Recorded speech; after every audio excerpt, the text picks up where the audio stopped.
Mike DeCourcy joining us, of course, live. Thank goodness. Very, very fortunate from the Sporting News. Mike, how are you?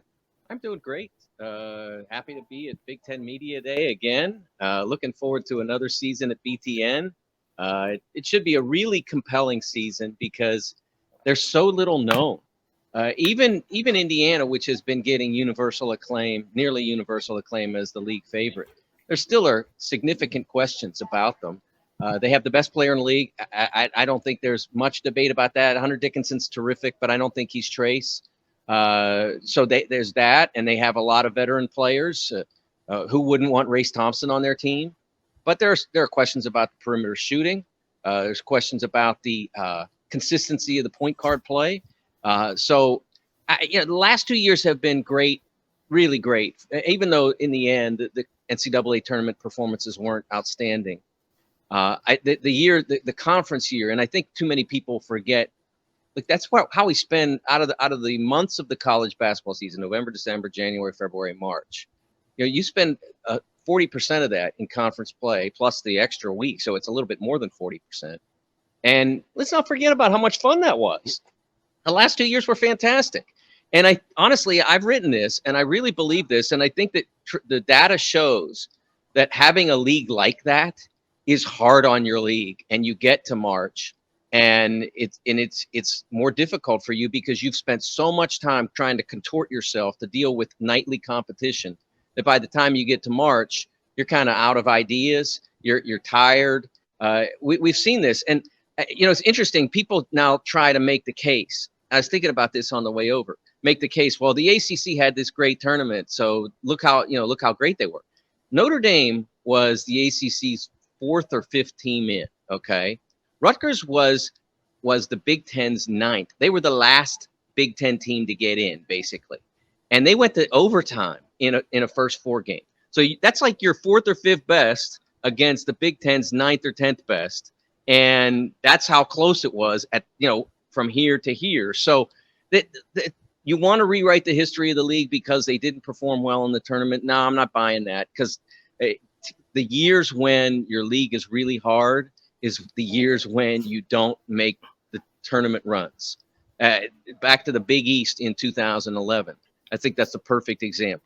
They got 2 out of 11 teams into the Sweet 16, and one of the reasons why that happened was because there were so many of them that they wound up playing each other in the second round.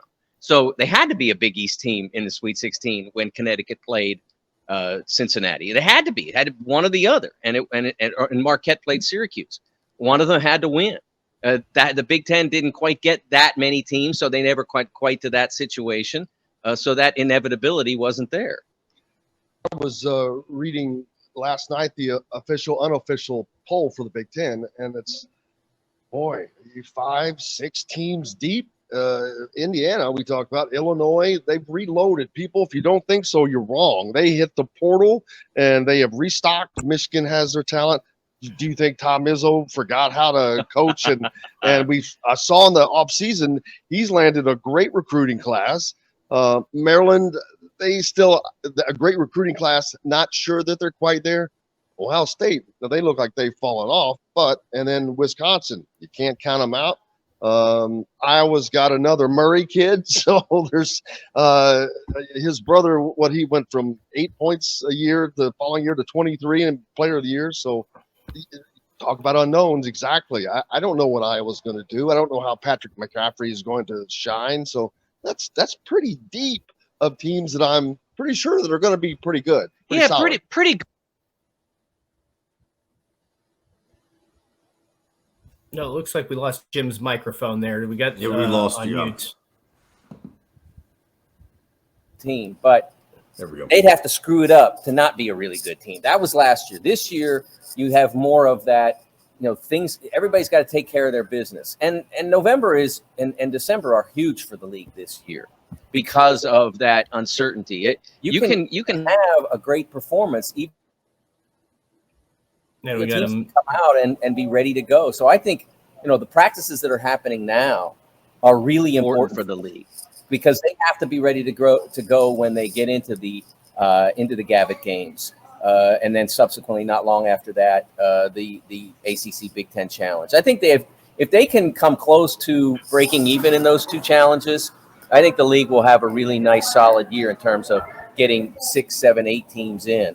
If they don't do well in those challenges, it could be a rough ride. What are your expectations for Big Ten Media Days this year? I know there's not a lot comes out of it. Coaches get to speak. Mike Woodson in his second year. Ironically, his first year into the league, just kind of getting indoctrinated. Now he's the hunted. Yeah, he is, and I think people are going to enjoy hunting Indiana because again, which is good to see. Yeah, I think that the fact that, as I said, that there is that uncertainty about the nature of how they'll do things. They have the best talent in the league, 1 to 8, let's say, which is what matters. There's no doubt about that in my estimation. Now that some of the others have young talent that might eventually be significant in the league, like Ohio State brought in a top 10 recruiting class. Michigan State, really nice recruiting class. And they may actually, they might have great teams this year, but the best talent's at Indiana.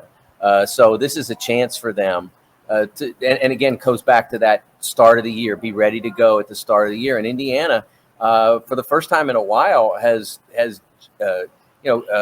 toughened up the schedule a bit. It's not been over the course of that time, over the course going back to Arch, they didn't play great schedules. Tom Crean's final years, they didn't play really great schedules. There were too many 300s on there.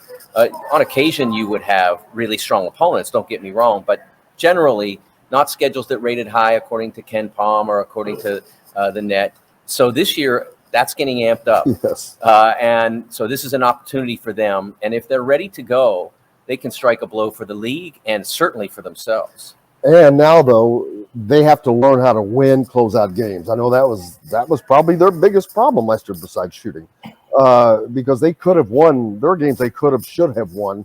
They just didn't know how to win. I guess is the best way to put it. They didn't know how to close out. Didn't have that killer attitude or whatever it was that they were going to have this year. Yeah, and that's part of the challenge of playing the tougher schedule, because sometimes when you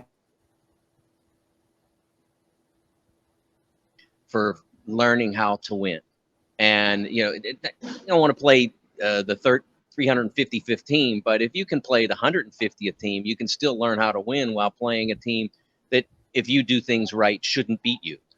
So they don't have a ton of those. They have a few, everybody does, but they have a really significant challenge on their hands. Oh, boom. Now we're back live.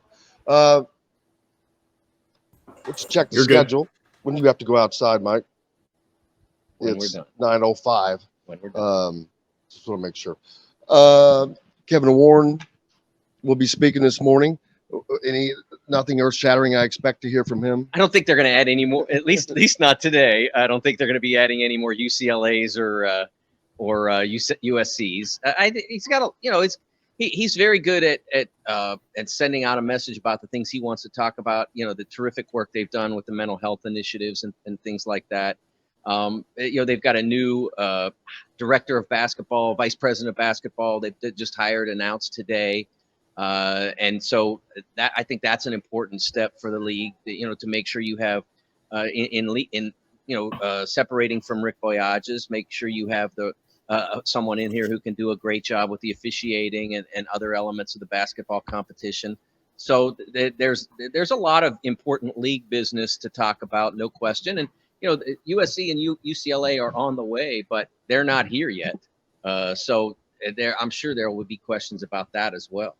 One question I will ask, non-basketball related, as we've had a change at football and staff at IU. I was a little surprised to see Tom make the change in season, but I think that after the past game, he just had no choice. Even Tom Allen had no choice. He had to make this change. But I'll be honest with you, I didn't know they had Rod Carey in the background. I had no idea he was on staff. Right. I think sometimes coaches are reluctant to do that. For one, it puts ideas in if he can change, then the head coach. And so sometimes they're not crazy about doing that. Or players or the relationships, and the coach goes and you don't want to lose the players. Yeah, but sometimes the players are and I'm not saying that's the case here Right, because right. I don't know the situation inside the IU locker room Right, even right, right, close to well enough. But sometimes the players are already not there, and you can get them back. I mean, the perfect example is 2012 Baltimore Ravens. I know it's not college; it's the NFL. Well, they wish they were the Ravens. But they dismissed their offensive coordinator, I think, in early November of that season, and they left the season with Super Bowl rings. So it can be the right move. I think Minnesota, when the defensive coordinator a year or two ago, when it made the dividends. when things aren't working, and sometimes you just have to try something different. I like there, and sometimes you don't. It's not as it's a little bit more subtle than that. The coach stays in place, but the most important duties are usurped by others on the staff or by the head coach himself. Sometimes it's that, but in this case, they decided to make the move that they did. So I understand it. It's clearly Indiana wasn't going in the direction that they wanted to go, and they, in a lot of ways, they weren't that far away. So I can understand why you might feel that you need to make a move in order to move forward.